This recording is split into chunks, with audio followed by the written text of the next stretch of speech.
Welcome to our Crypto News in 10, a daily podcast bringing you the latest news about crypto in under 10 minutes. Here's the quick run-through of what we're covering today.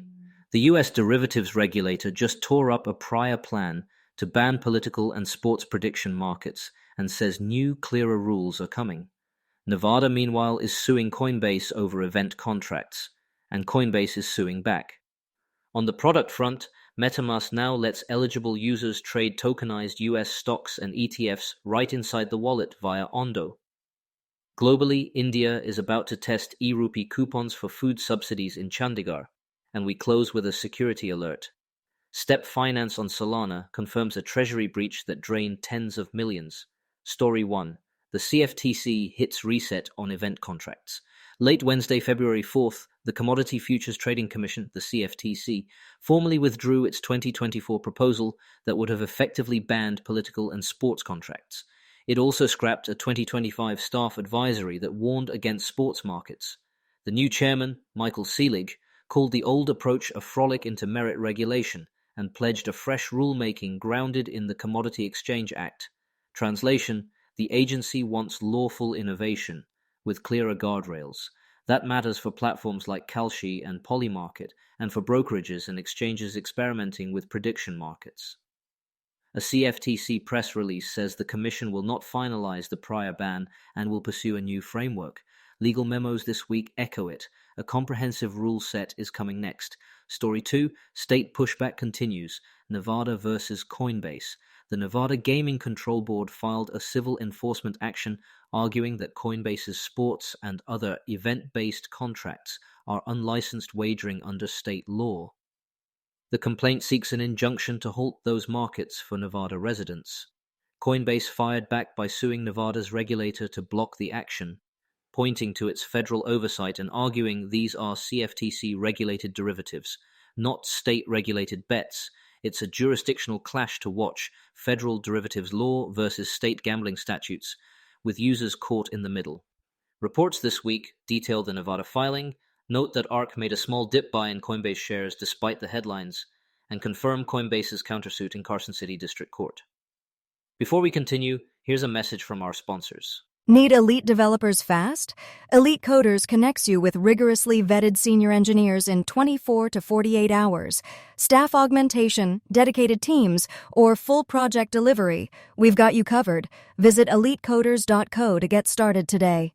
All right, let's get back to it. Story 3. Tokenized stocks land inside MetaMask. Consensus says MetaMask Mobile now supports more than 200 tokenized US stocks, ETFs, and some commodity-linked products via Ondo Global Markets. Think Tesla, Apple, Nvidia, plus QQQ and gold and silver ETFs, available to eligible users in supported non-US jurisdictions. The rollout is mobile first, with desktop support coming later. Trading windows mirror market hours, but the tokens can move 24/7. One important caveat from MetaMask's Help Center: these tokens provide economic exposure, but they're not the same as directly owning the underlying securities. No voting rights, and significant regional restrictions apply. Still, it's a notable real-world assets moment inside one of the most widely used self-custody wallets. Story 4. A CBDC pilot with real-world purpose.